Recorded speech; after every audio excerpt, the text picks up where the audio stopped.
سڵاو خۆشەویستانم خۆشحاڵین بۆ جارێکی دیکە لە شاشە جوانەکەی کەناڵی ئاسمانی پەیامەوە.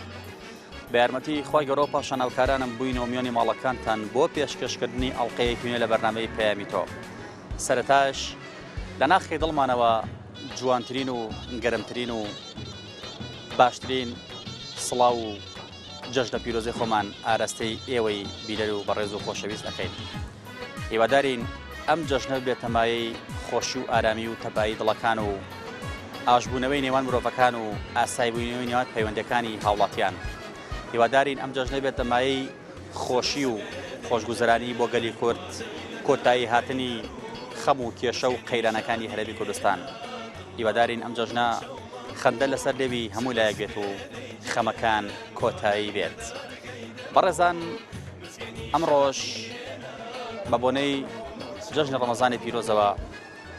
لەنێو بازاڕ دەمانەوێت گفتوگۆ بکەین دەربارەی ئەوەی لەم جەژنەدا چۆن خۆشیەکانمان دەربڕین، چۆن لەگەڵ چواردەورەکەمان، لەگەڵ خەڵکی، لەگەڵ موسڵمانان، لەگەڵ هاوڵاتیانی شارەکەمان چۆن بتوانین پێکەوە خۆشیەکانمان دەربڕین و گزارش لە خۆشیەکانمان بکەین. لەلایەکی دیکەوە چۆن بتوانین ئارامی شار بپارێزین، ئارامی شار ڕابگرین بەهۆی ئەوەی کە خۆشی دەرئەبڕین نەبینە هۆی دروستکردنی کێشە و ئاژاوە و دڵڕاوکێ لای هاوڵاتیانی دیکە، لەسەر حسابی هاوڵاتیانی دیکە، لەسەر حسابی ئەوەی کە ئارەزوی خۆمان جێبەجێ بکەین، هەوڵ بدەین خۆشی لە خەڵکای تر تێک نەدەین. بە تایبەتی گەنجەکانمان بە ئۆتۆمبیل لێخوڕین و بە سەرکەشەکانیان هەوڵ نەدەن ئارامی شار تێک بدەن و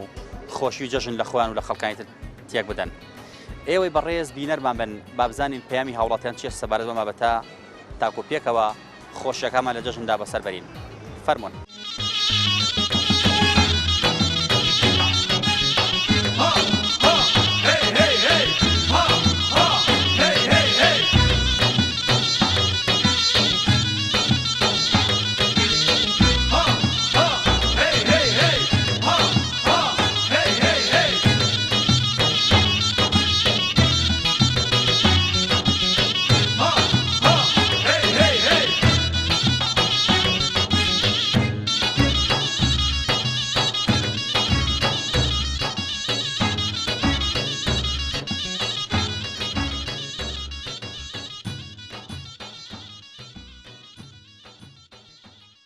لە جەژندا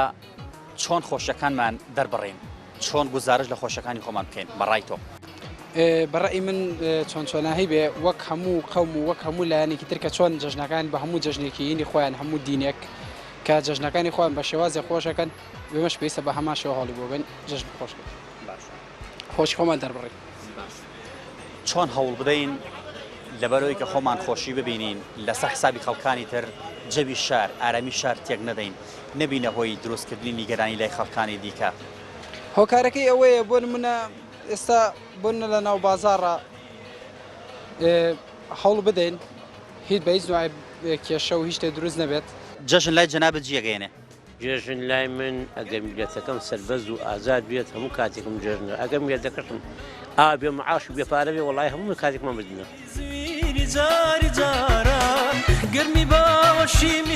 ئێمە چۆن بتوانین لە جەژنی ڕەمەزانی پیرۆزدا خۆشیەکانمان دەربڕین لەگەڵ خەڵکانی دیکەیە هاوبەشی خۆشی یەکتری بین؟ وەڵای هاوبەشی خۆشی ئێمە بەهێزی پێشنەدەوێت، هەموو خەڵکی ئێمە بەهێزی پێشنەدەوێت. چۆن هەوڵ بدەین ئارامی شار بپارێزین، هەوڵ بدەین خۆشی لە شارە بهێڵین؟ بۆ نمونە کەسانێکن لە جەژندا سەرکەشیەکەن بە ئۆتۆمبیل ئەبنە هۆی مای نیگەرانی بۆ خەڵک ئاژاوە ئەنێنەوە، کارەسا دروست ئەکەن. بە عەقڵی من ئەوەی هینی ئینسانیان نەمچکە نییە، نەخوایان ئەزان بخوایان ئینسان بەرامبەرەکەشیان. چکە ئەگە ئینسانێک بە زەوەنجی خەڵکی بوێت خۆشی ناکە بەرامبەرەکەشی تێک نایێت. گوێ لێ براکەم، ئەنجا جێژن میلەتی کوردە ئێمە کە مسڵمان نوێژ کات ڕۆژگوێی جێژنی وانەیە، جێژنیوەنی کە بە ڕۆژ نییە بە دنیا پێڵمەوەی کە ڕۆژوی ڕەمەزانی و عەرەفە ئەمە جێژنی نییە. فەرمودەی خوا پێغەمبەری خوا جێژنی ڕۆژوانە. ئەنجا ئێمەش داوا لە خوا ئەکەین، یەکەم داواکەین دوا ئەوەی کە خوا وڵاتەکەمان پارێزێ، خوا هێز بێژنمان بۆ سەگەوت بکات. ئەوانەی کە ڕقی لە میلەتی کورد و میلەتی کوردی خۆش نایەت، خوا لە ناوی بەرێ خوایە برایەتی و تۆ یەکڕێزی یەکدەنگی لە ناو میلەتی کورد دروست بکەیت. یا رەبی خوایە، خوایە جەن ئەو ناومان نانێ ئەمە و ئەوە یەک کەس بین یەک ماڵی عایلە بین. جەژن لای تۆ چیەگەێنێ؟ جژن هاتنی واتە هاتنی خۆشیەکان کۆتایی هاتن بە مانگی پیرۆزی ڕەمەزان. باشە ئەی چۆن بتوانین لە جەژندا خۆشیەکانمان دەربڕین بە جۆرێکە لەگەڵ خەڵکا بەدەستە جەمعی خۆشحاڵانە خۆشی خۆمان دەربڕین و خۆش لەگەڵ لە خۆشیەکریا بەشدار بین بە ئەوەی سەردانیکردنی یەکتری و گەردە نازایەتیکردن لە یەکتری ئەو چینەی لە دڵمانەیە پاکێنەوە بە گەردە نازایەتی لێ. تۆ لە جەژنا خۆشحاڵیت؟ بەڵێ. چیت هەیە بۆ کەسانێک کە کەسانێکن لە جەژندا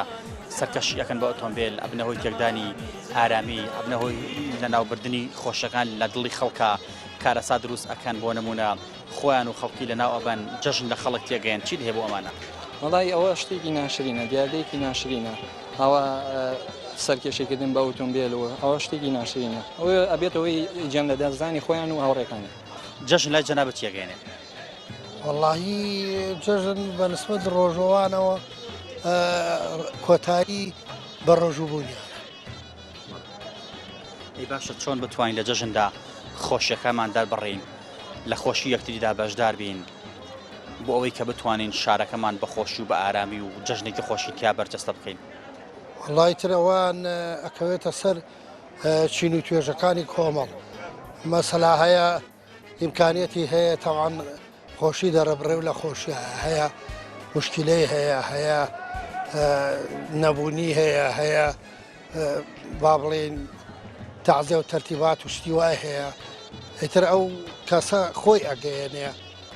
کە خۆشیەکە دەربڕیا دەرنەبڕێ بەس عەل ئەکسەر ئەوانەی ڕۆژەوانن خۆشی دەرەبڕن بەوەی کە کۆتایی ڕۆژوویە و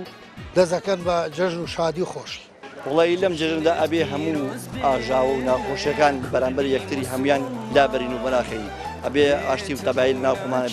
بڵاوکەینەوە. ئەو چینەی لە دڵمانەیە پاکێنەوە بە گەردە نازایەتی لێ. ئەوانەی ڕۆژەوانن خۆشی دەرەبڕن بەوەی کە کۆتایی ڕۆژوویە و دەزەکەن بە جەژن و شادی خۆشی. لە جێژن خۆشترێ بەزە ئیسانێکە بە ڕۆژوو بەس کە بە ڕۆژوو نەبینەوە. هیوادارم هەموو کەس ئەوەی عادەت بۆ لێک ئاش بێتەوانێ و گەردە نازایی لە یەکتری بکەن. جەژن مانای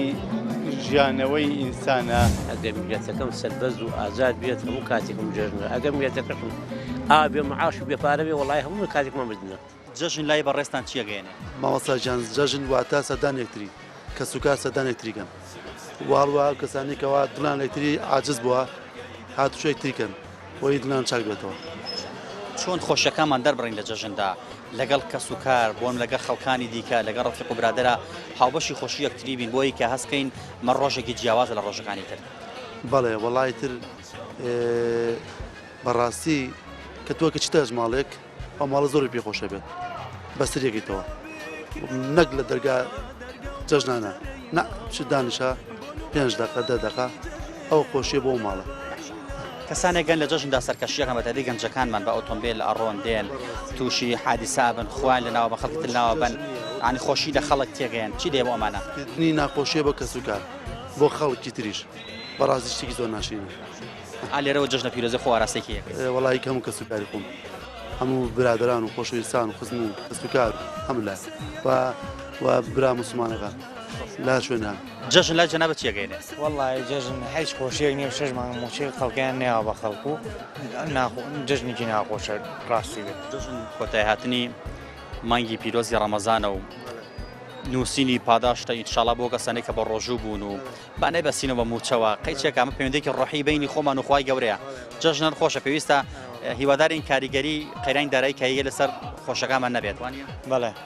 وەڵای تە جەژن خۆشیەوەیت بەخێر بێ سەر چاو سەر سەرمان و بە خۆشی بە خێر و خۆشی لێمان بڕوای ئینشەڵڵا. چۆن خۆشەکان دەربڕین چۆن خۆشەکان لەگەڵ خەڵکا دەربڕین؟ دەرگایەکەی هەمویانە چیتە ماڵێ مات و گرژن و میوان ئیتر وەڕزن و تااقەتیان نێ جواب ببەنەوە و ئیتر چ خۆشیێکیان هەیە هیچ خۆشیێکیان نییە ئەو ماڵێکە ئەچ جەژن خۆشی و شادی و ترەوەیە کە بە ڕۆژەبی ڕۆژەکە دەشکێن توتر باشە چۆن گزارش لە خۆشەکانی خۆمان بکەین لە جەژندا لەگەڵ خەڵکا کۆبینەوە و گزارش لەو خۆشیە بکەین کە هەمانە لە جەژندا ڕۆژێکی جیاواز بەڕێ بکەین وەک لە ڕۆژانی تر. وڵای ڕۆژە جیاوازەکە چیەکە ڕۆژانی کە بە ڕۆژوبی دوای ئەوە ئێستا کابێ بە جەژن بە ڕۆژوونی توتر لە گوزار لە واقعیت و ئەتر خۆشی ئەوەیە کە تۆ مایەک بە ڕۆژوو بیت و لێرەوە جژنە پیرۆزی خۆ بنێرە بۆ کێ ئەنێریت وڵات جژنە پیرۆزان هێرم بۆ ماڵەوەمانە بۆ کەسوکارم بۆ خزم و کەسم بۆ هەموو کورد جژن ئاهەنگێکی خۆش و شادیەکەین ئینشاڵڵا بە میلەتی کوردی جگەلی کوردستان ئینشاڵڵا باشە چۆن خۆشەکانمان لە جەژندا دەربڕین وڵی خۆشەکانمان هەو کاتە خۆشەکە ئینسان دڵی خۆش بێ بەڵام میلەتی ئێمە ئەمڕۆ کە لە بەرەوەی فەقیر و هەژارێکی زۆرمان هەیە داماویشی زۆرمان هەیە لە قەماویشی زۆرمان هەیە حکوومەتی هەرێمی کوردستان ئەبێ چاوی لەو میلەتە و لەو هەژارە و لەو داما و لەو فەقیر و هەژارە بێت ئەو سایان جا زیاتر میلەت دڵی خۆشە زیاتر دڵی کراوەیە زیاتر دڵی فەرەحە زیاتر بە ناوی خواوە ئینشاءڵڵا دڵکراوەترە فەرەحترە ئینشاءڵڵا کەسانێکن لە جەژندا سەرکەشی ئەکەن کەسانێکن بە تایبەتی گەنجەکانمان بە ئۆتۆمبیل سەرکەشی ئەکەن دڵڕاوکی خەنە دڵی خەڵکەوە کارەسات بۆ خوان و بۆ خەڵکانی تریش دروست ئەکەن تۆ چی لێ بۆ ئەمانە ئەو کەسانە هین ئاهەنگ و شادی بۆ میلەت ناژێڕن ئەو کەسانە دوژمنی دین و دنیا و وڵات و میلەتیشن بۆ لەبەر ئاژاوە نانەوە فەرتەنەوە مشیلە و مەراق و خەموخەبە دەخەن دڵی ئەو میلەتە ئەو کەسان جژنە پیرۆزی خۆ لێرە و ئاراستێکی یەکەی جێژنی پیرۆزی خۆم ئاراستی حکوومەتی هەرێمی کوردستانەکەم بە تایبەتی و ئەم میلەتە و جەنابی کاک مەسعود بارزانی و سەرۆکی جەنابی مام جەلال و بەڕێز جەنابی نێوشینە مەسعود جژن لە تۆ چیەکەینێ جژن پیرۆزەکەم لە هەموو گەلی کورد و سەرەتا لە برا پێشوانگەکان خۆی وادارشم داواکارم نەخوای گەورە کە هەم جژنە بە خۆش و شادی بەرینە سەر و هیچی تر چۆن خۆشیەکانمان بەسەر بەرین چۆن گزارش لە خۆشیەکانمان بکەین وڵی بەڕێزگان خۆشی لە کوردستانە زۆر کەم بۆتەوە هەمووی بەهۆی معاش و موچە و ئەم ناوەشتانەوە زۆر کێشەیدارە لە بازاڕەکە بازار زۆر کزە و زۆر ناخۆشەوە ترەوە هۆکارەکەی باشە کەسانێکن لە شاردا کێشە گرفە دروستەکەن بەتادی گەنجەکان بە ئۆتۆمبیلەکانیان سەرکەشیەکەن زۆر جار خەڵک تووشی خۆیان خەڵکی تووشی کارەساتەکەن دڵناخۆشی بڵاوەکانەوە تۆ چی لێ بۆمانە بەڵام من داواکارم لەو برا گەنجانە هەم خۆشم گەنجم هیوادارم کارێکی نەشیاو نەکەن بۆی نەبێتە هۆی هۆکاری کارەساتی دڵتەزێن و ناخۆش هەم بۆ دایک و باوکی خۆشان و بۆ کەسوکاری خەڵکیش جەژن چیەگەنی لای تۆ وڵا خۆشترین شتە لای من لە جێژن خۆشترێ بەس ئینسانێکە بە ڕۆژوو بێت بەس کە بە ڕۆژوو نەبینەوە چۆن بتوانین خۆشیەکانمان دەربڕین لە جەژندا وڵی هاوی سەردانی ماڵە دۆستەکانی بکەی براکانی بکەی خزمەکان بکەی هەر خۆشە جێژنە پیرۆزیان لێ بکەی خۆشترین شتە لای من کەسانێکن لە جەژندا بە تایبەتی گەنجەکان بە ئۆتۆمبیلەکانیان سەرکەشیەکەن دڵڕاکی خەنە دڵی خەڵکەوە خەفەت بۆ خۆیان و کەسوکاریان دروست ئەکەن تووشی بەڵا بن زۆرجار تووشی گیانەدەستدانە بن چی لێ بۆمانە وڵی من بەوە ناڵم شتێکی باش نییە سارژ لێ خوڕی احتیادی لێ خوڕا شتێکی جوان نییە بۆ زەرە لە خۆشت و لە خەڵکی ژەی دوای هەمووی مای پەشیمانیە لێرەوە جەژنە پیرۆزی خۆ ئاراستێکی یەکەی جێژنە پیرۆزە هەموو گەلی مسلمانانەکەم هەموو خزم و کەس و کارمەکەم و لە ئێوەش وڵات جەژن مانای دڵخۆشی و ئاشتی پێکەوە ژیانە هیوادارم هەموو کەس ئەوەی عادست بۆ لێک ئاش بێتەوانێ و گەردناسایی لە یەکتری بکەن چۆن خۆشەکانمان پێکەوە لە جەژندا بەڕێ بکەین خۆشەکانمان ئەوەیە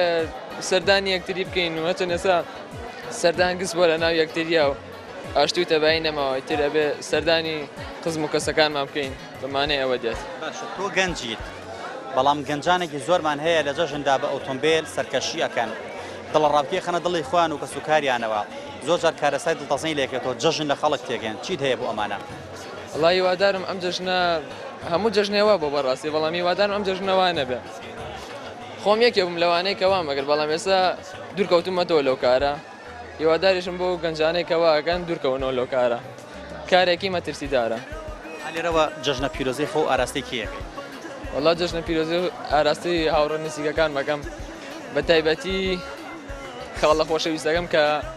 لە دەروی وڵاتە جەژن لای تۆ چیەگەێنێ جژن خۆشیش گەردن ئازادی شادی لەم جەژنەدا چۆن خۆشیەکانمان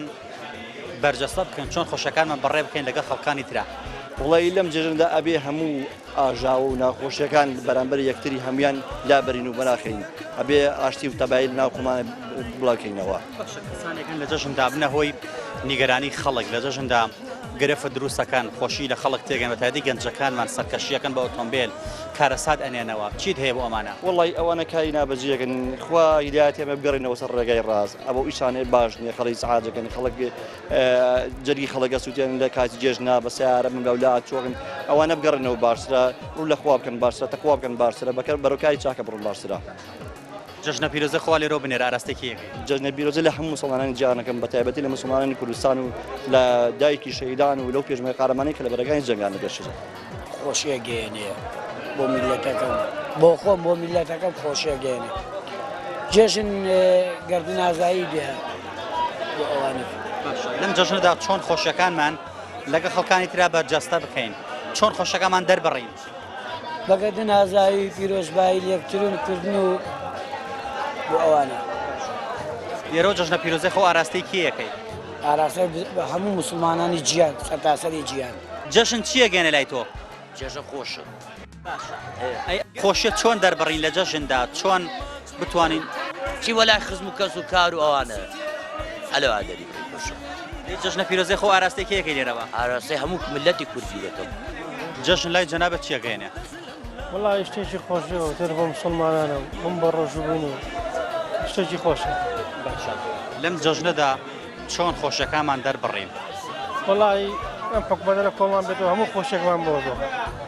حەزم حکومەتە کۆتایی پێ بێ هەموو کەس لە خۆشیانە کۆتایی پێنەوە کەس خۆشی نیە جژنە پیرۆزەی خۆ ئاراستێکیەکەی وڵی هەموو مسلمانێک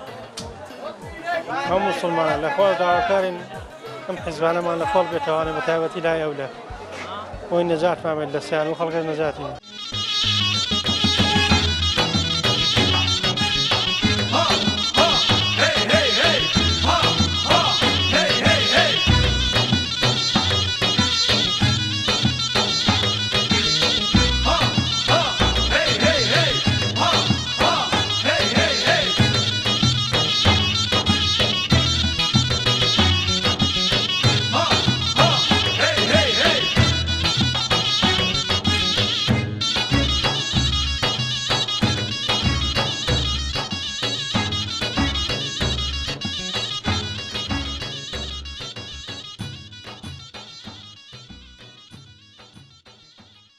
جژن لای جەنابەت چییە گەێنێ جژن بۆنەیەکی پیرۆزە بە تایبەت جژنی ڕەمەزان و جژنی قوربان بۆ ئێمە مسلمان جژنەکان چۆن خۆشەکانمان تیا دەربڕین چۆن گزارش لە خۆشەکانمان بکەین بەڕای تۆ وڵی هەر کەسە و بە جۆرێک ئەتوانێت دەری بڕێت بە پێی زروفی ئەو خەڵکەیەکی ئێستا تێکەوتوە هەیە وەکوڵێ ئەتوانێت خۆش دەری بڕێ هەشە بەڕاستی بە حکمی ئەم وەزا لەوانێ بە ناخۆشی تێبڕێن زۆر کەسم دوان خۆشەکان ئەگەڕنەوە بۆ قەیرانی دارایی جژن پەیوەندێکی نێوان پەیوەندێکی ڕۆحی نێوان خوا و عەبدەکانە پەیوەندی ڕۆحیش پەیوەندی بە مادەوە نییە بۆچی پێت وایە خەڵک هەمی ئەبەستێتەوە بە مادەوە ئەگەر مادەی لە گیرفانە بوو دڵی خۆشە ئەگەر لە گیرفانە نەبوو دڵی ناخۆشە پێت وایە جژن مەهامی سەرەکی ئەمە بێ وڵی مادەش هەموو شتێ نییە بەڵام بەبێ مادەش ژیان نابێ بەڕاستی ڕاستە ینی پەیوەندیکی ڕۆحیە بەڵام ینی کابرا ئەگە پارەی پێنە بێ چۆن بتوانێت وەسایلی بڵێن جژن بکڕێ یەکی دراوسەکەی بێ بۆ ماڵیان خۆی تۆش ببارێنە بارانی میهرەبانی جژن مانای ژیانەوەی ئینسانە ئەو دوو جەژنەی کە خوا دایناوە بۆ مرۆڤ جەژنی قوربان و جەژنی ڕەمەزان ئەو دوو جەژنە وەکو سەرنوێنە لەدایک بوونەوەیە چون جەژنێکیان جەژنی پاش ماندووبوونی 30 ڕۆژ بۆ خوا بە ڕۆژبوونە جەژنێکیشیان جەژنی قوربان و بەخشینە کەواتە ئەم دوو جەژنە کە خوا دایناوە بە مرۆڤ وەکو سەر لە نوێ لەدایک بوونەوەیە چونکەم لە جەژنێکیانە هەم پاکبوونەوەیە و هەم نازڵکردنی قورئانی پیرۆزە بۆ مرۆڤ لە جەژنێکیشیانە بەخشین و لە خۆبوردەییە ئەو دوو جەژنە جگەل لەوەی کە خۆشی و شادیە مانای جارێکی کە پاکبوونەوەی ئینسانە لە هەموو تاوان و خراپەیەک ئیشەڵا ئەو ڕۆژە مبارەکانە هیچ کەسێ لە قیس خۆی نایە چونکەم لە پێشە بە ماندووبوون و بە هەوڵدان بە ڕۆژوبوون دەست پێیەکە لە جەژنی ڕەمەزان هەر لە ئێستاشەوە پیرۆزبایی لە ئێوەش و لە هەموو بینەرانیشتانەکەم پیرۆز بێ جەژنەوەتە خۆشەکانمان چۆن دەربڕین لە جەژندا چۆن گزارشی لێ بکەین بێگومان جەژنەکان ئەبێ لە کێمیشت لەگەڵ خوای خۆمان کە شاد بووینەتەوە مانگی ڕەمەزان کارێکی وا بکەین لەگەڵ هاوڵ و دۆست و خۆشەویستەکانیشمان کە دڵگرانیەک و ئازیە بووە ڕۆژی لە خۆبردن بێ توانین ئاش بینەوە بتوانین ناخۆشیەکانی دراوسێک کەس و کار ئەوانە وەلا بنین و پێکەوانێ شاد بینەوە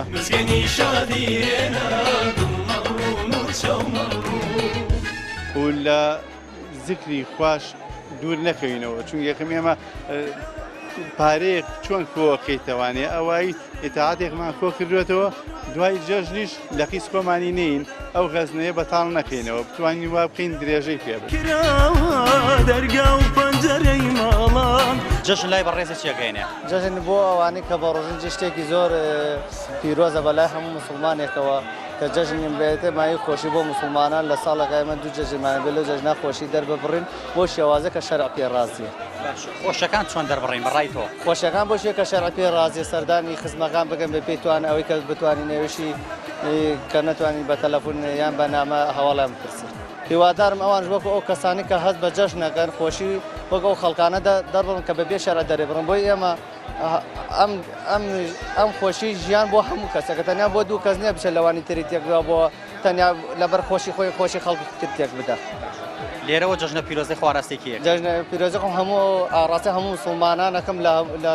هەرێمی کوردستان و عێراق و هەموو جیهان جەژن لای جەنابەت چیەکەینێ والله خۆ خۆشی انشاءالله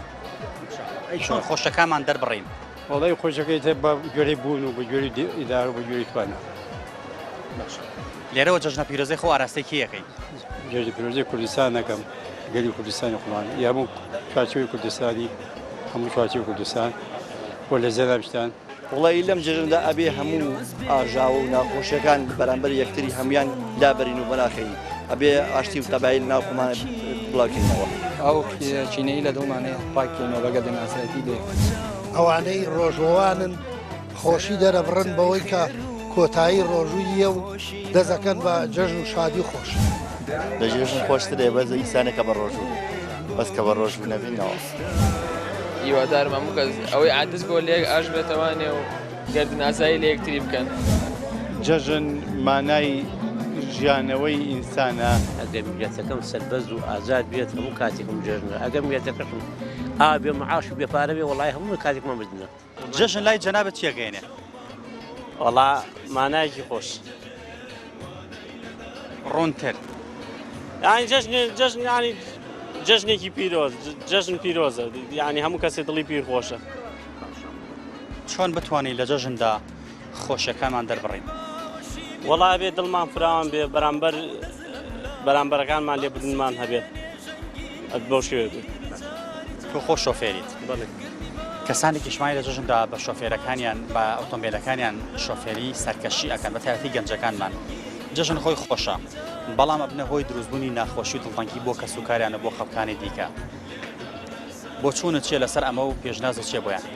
ڕاستی بێەوە کردەوەیکی زۆر ناشرین و نابەجێ پێویستە هەمومان هاوکاری یەکتری بکەین لێبردنمان هەبێ بەرامبەر نەفەر بەرامبەر سایق بەرامبەر نەفەرە بی بەو شوێ بێت لێرەوە جەژنە پیرۆزەی خواراستێکی یەکەی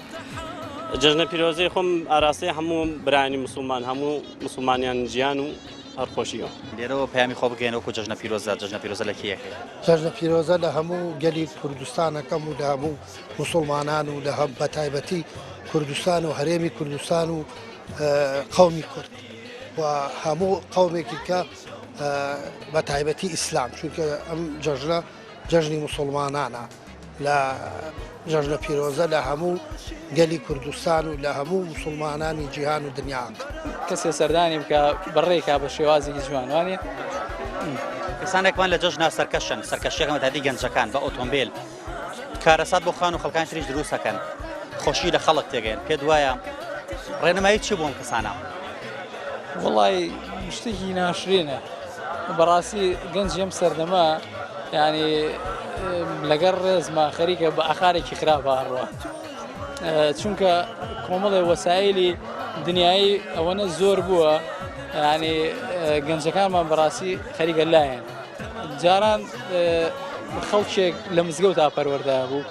لەناو خەڵکیی باشە پەروەردە بوو باوکەکەی حەزیە کرد بینێرێتە مزگەوت بینێرێتە لای مامۆسایەکی دینی کۆمەڵەشتی باشی فێرکە بەڵام ئێستا ئەوێ بینێرێتە بە کۆڵێ کولیەک کە فێری ئینگلیزی و فێری رازانە خۆمانە شتێکی باشن بەڵام یعنی مەسائلی دینیەکە خراوەتە لاوە لەبەرەوە یەکێک لە شتە ئەساسیەکانی ینی ئینسان کە بتوانێت خۆی پێ بدۆزێتەوە مەسائلی دینیە ئەوەش ئێستا لە وڵاتی ئێمە خەریکە وردەوە بەرەو کزیێ ڕاوەدا لێرەوە جەژنە پیرۆزەی خۆ بنێرە و ئاراستەی کیەکە پیرۆزبایی لە هەموو مسلمانانی جیهانەکەم لە خەڵکی ئەم سلێمانی حیاتی خۆمان ئیشەڵا ئەم جەژنە بێتە مای خێر و بەرەکەت و برژە بەسەر هەمومانە پەیامی هاوڵاتیان بەو جۆرە بوو کە جەژن ڕۆژێکی پیرۆزە و ڕۆژێکی خۆشە و مرۆڤەکان هەست بە ئاسوودەیی دەکەن لە ڕۆژی جەژندا چونکم ئەوانەی کە بە ڕۆژوو بوون 29 ڕۆژ یاخۆ 30 ڕۆژ بە ڕۆژوو بوون و کێشوێکیان کۆ کردوتەوە ئەگەر ئینشاءالله خوای گەورە لیان قوبوڵ بکات ئێمەش تەمە ناکەین خوای گەورە ڕۆژووی هەموو لایە قوبوڵ بکات بۆیە لە دوای ئەو ڕۆژانەوە ڕۆژێکی خۆش دێت کە ئەویش جەژنە کە پێوترێت جەژنی ڕەمەزانی پیرۆز بەڵام بەداخەوە هەندی هاوڵاتیان